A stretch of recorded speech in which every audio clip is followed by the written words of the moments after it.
আপনারা জানেন যে গতকাল 25শে জানুয়ারি উদ্দেশ্য প্রণোদিতভাবে জগন্নাথ বিশ্ববিদ্যালয়ের ছাত্র শিবিরের সেক্রেটারি রিয়াজুল ইসলামের সাথে যে অনাকাঙ্ক্ষিত ঘটনার উদ্বেগ হয়েছে সেটি খুবই দুঃখজনক এবং হতাশাজনক। এ ধরনের কর্মকাণ্ড ভবিষ্যতে ছাত্র সংগঠনগুলোর ঐক্যের পথকে সংকুচিত করে দিতে পারে বলে আমরা মনে করছি। এর আগে আমরা লক্ষ্য করেছি যে সিলেট শাহজালাল বিজ্ঞান ও প্রযুক্তি বিশ্ববিদ্যালয়ে একটি ছাত্র সংগঠনের একজন কর্মী নিজ বিভাগের কয়েকজনের ছুরিকাঘাতের চেষ্টা করে ছাত্র শিবিরের উপর সেই দায় চাপানোর চেষ্টা করেছিল। যদিও বিষয়টি প্রকাশিত হওয়ার পর তিনি ফেসবুক পোস্টের মাধ্যমে নিজের ভুল স্বীকার করে নিয়েছিলেন। আমরা লক্ষ্য করেছি যে গতকাল 25শে জানুয়ারি গোপালগঞ্জ বিজ্ঞান ও প্রযুক্তি বিশ্ববিদ্যালয়ে শিক্ষার্থীদের উপর হামলা চালিয়েছে নিষিদ্ধ ছাত্র সংগঠন ছাত্রলীগ। এই ঘটনায় আমরা গভীর উদ্বিগ্ন। অবিলম্বে আমরা এই ঘটনার দোষীদের দ্রুত গ্রেপ্তার এবং বিচারের আওতায় আনার দাবি জানাচ্ছি। এছাড়াও সাম্প্রতিককালে বিভিন্ন ঘটনায় কয়েকটি ছাত্র সংগঠন নেতৃবৃন্দ কর্তৃক বিভাজন সৃষ্টিকারী বিভিন্ন বক্তব্য আমাদের নজরে এসেছে। এ অবস্থায় ছাত্র সংগঠনগুলোর মধ্যকার অভ্যন্তরীণ সম্পর্ক আরও দৃঢ় করতে সকল পক্ষের নিকট আমরা আন্তরিক, বন্ধুত্বপূর্ণ এবং দায়িত্বশীল আচরণ প্রত্যাশা করছি। বাংলাদেশ ইসলামী ছাত্র শিবির ফ্যাসিবাদ বিরোধী আন্দোলনে অংশগ্রহণকারী প্রতিটি ছাত্র সংগঠন, সামাজিক সংগঠন এবং সকলের সাথে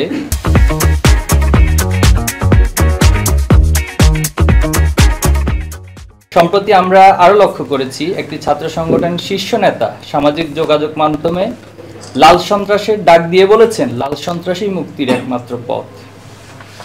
অতীতে আমরা দেখেছি যে সমাজতন্ত্র বাস্তবায়নের জন্য লাল সন্ত্রাসের মাধ্যমে স্বাধীনতা পরবর্তী ব্যাংক লুট, থানায় হামলা, নির্বিচারে হাজার হাজার মানুষকে হত্যা করা হয়েছে, কেড়ে নেওয়া হয়েছিল মানুষের মৌলিক মানবাধিকার। আমরা যদি সেই লাল সন্ত্রাস মাথাচাড়া দিতে দেই, তাহলে দেশের ছাত্র জনতার ঐক্যবদ্ধভাবে যে ঐক্য সেটা ব্যাহত হওয়ার সম্ভাবনা রয়েছে। এই ধরনের বক্তব্য ছাত্র সংগঠনে জাতীয় ঐক্য বিনষ্ট এবং সংঘাতময় পরিস্থিতি তৈরি করতে পারে বলে আমরা আশঙ্কা করছি। প্রিয় সাংবাদিক সমাজ, আপনারা জানেন যে 5ই আগস্টে স্বৈরাচারী হাসিনা সরকারের পতনের পর দেশের ক্যাম্পাসগুলোতে সাধারণ শিক্ষার্থীদের মত তৈরি হয়েছে। সেই সাথে প্রায় বিগত 30 বছরের নিষ্ক্রিয় ছাত্র সংসদগুলো কার্যকর করার মধ্য দিয়ে ফ্যাসিবাদ মুক্ত রাজনীতি সংস্কার নতুন এক গতিধারা বিনির্মাণের সুযোগ তৈরি হয়েছে। আমরা মনে করি শিক্ষার্থীদের অবাধ গণতন্ত্র এবং মুক্ত বুদ্ধির চর্চার বিকাশ ঘটানোর জন্য ক্যাম্পাসসমূহে ছাত্র সংসদ নির্বাচন আয়োজন করতে হবে। প্রিয় সাংবাদিক বন্ধুগণ, অভ্যুত্থানে 5 মাস পার হলেও স্বৈরাচারী আওয়ামী লীগ এবং তাদের দোসরদের ষড়যন্ত্র এখনো থেমে নেই।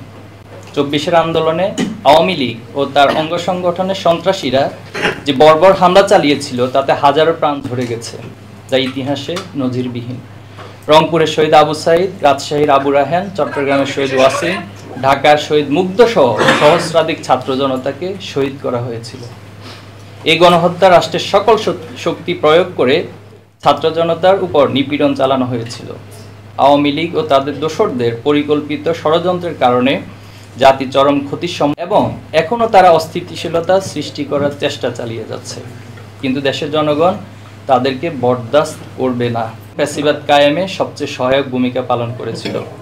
এছাড়াও দেশের আইনশৃঙ্খলা পরিস্থিতি এখনও অনেকাংশে ভঙ্গুর অবস্থায় রয়েছে। প্রশাসনের দায়িত্ব পালনরত হাসিনা দোসরদের দ্রুত সময়ে অব্যাহতি প্রদান করে দেশের সামগ্রিক আইনশৃঙ্খলা স্বাভাবিক করতে সরকারকে যথাযথ ভূমিকা পালন করতে হবে। পাশাপাশি বিগত 15 বছর দায়েরকৃত সকল রাজনৈতিক প্রতিহিংসামূলক মামলা প্রত্যাহার এবং রাজবন্দীদের মুক্তির ব্যবস্থা করতে হবে। আজ রোববার দুপুরে শাহবাগে ইবতেদায়ী শিক্ষকদের উপর পুলিশের হামলা হয়েছে। শিক্ষক হলেন জাতির কারিগর এবং জাতির বিবেক। তাদের উপর এমন হামলা কোনোভাবেই কাম্য নয়। এছাড়াও বাংলাদেশের সীমান্তে কাঁটাতারের বেড়া প্রদান এবং বাংলাদেশের এক নারীকে সম্প্রতি বেঙ্গালুরুতে ধর্ষণের পর নৃশংসভাবে হত্যার বিষয়টি চরম উদ্বেগের। এর মাধ্যমে ভারতে বসবাসকারী বাংলাদেশিদের নিরাপত্তা বিধানে ভারত সরকারের চরম ব্যর্থতাই প্রমাণিত হলো।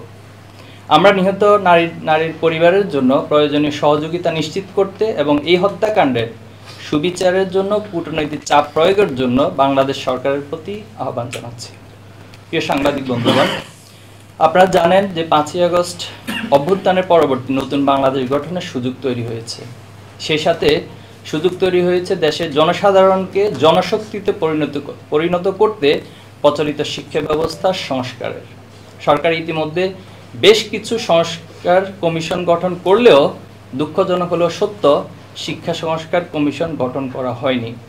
আমরা শিক্ষাবিদ, গবেষক, আলেম ওলামা, বিশেষজ্ঞ, দক্ষ ব্যক্তিবর্গদেরকে নিয়ে একটি অন্তর্ভুক্তিমূলক স্বাধীন শিক্ষা সংস্কার কমিশন গঠন করার জন্য জোর দাবি জানাচ্ছি, যেখানে শিক্ষাক্রম ও কাঠামোর আধুনিকীকরণ, শিক্ষক নিয়োগ ও পদোন্নতি প্রক্রিয়া, শিক্ষা বাজেট, বিশেষ চাহিদা সম্পন্ন শিক্ষার্থীদের জন্য অন্তর্ভুক্তিমূলক শিক্ষা ব্যবস্থা নিশ্চিত করতে শিক্ষা কমিশন কাজ করবে। শিক্ষার মৌলিক পরিবর্তন, একটি গবেষণা ও উদ্ভাবনমুখী পরিপূর্ণ শিক্ষা ব্যবস্থার দিকে অগ্রসর হওয়ার মাধ্যমে বাংলাদেশের শিক্ষা খাত দীর্ঘমেয়াদী উন্নতির দিকে ধাবিত হবে বলে আমরা আশা করছি। সেই সাথে এই কমিশন শিক্ষা ব্যবস্থা সংস্কারের ক্ষেত্রে দেশের মানুষের মনস্তত্ত্ব, সংস্কৃতি ও সামাজিক মূল্যবোধের ভিত্তিতে বৈষম্যহীন ও কল্যাণমুখী সমাজ ব্যবস্থা প্রণয়নের লক্ষ্যে দীর্ঘমেয়াদী নীতিমালা প্রণয়ন করবে। সম্মানিত সাংবাদিক বন্ধুগণ, যাদের ত্যাগের বিনিময়ে আমরা নতুন বাংলাদেশ পেয়েছি, সেই সকল শহীদ পরিবারের দায়িত্ব গ্রহণ, আহতদের চিকিৎসা এবং স্বীকৃতি প্রদানের জন্য সরকারের বিশেষ পদক্ষেপ গ্রহণ করবে বলে আমরা আশাবাদী। একটি বৈষম্যহীন ও সম্প্রীতি বাংলাদেশ গড়তে সবাইকে ঐক্যবদ্ধভাবে ভূমিকা রাখার উদাত্ত আহ্বান জানাচ্ছি। আজকের এই সংবাদ সম্মেলনে আপনাদেরকে উপস্থিত হওয়ার জন্য আন্তরিকভাবে ধন্যবাদ এবং কৃতজ্ঞতা জানিয়ে আমি আমার লিখিত বক্তব্য এখানে সমাপ্ত করছি।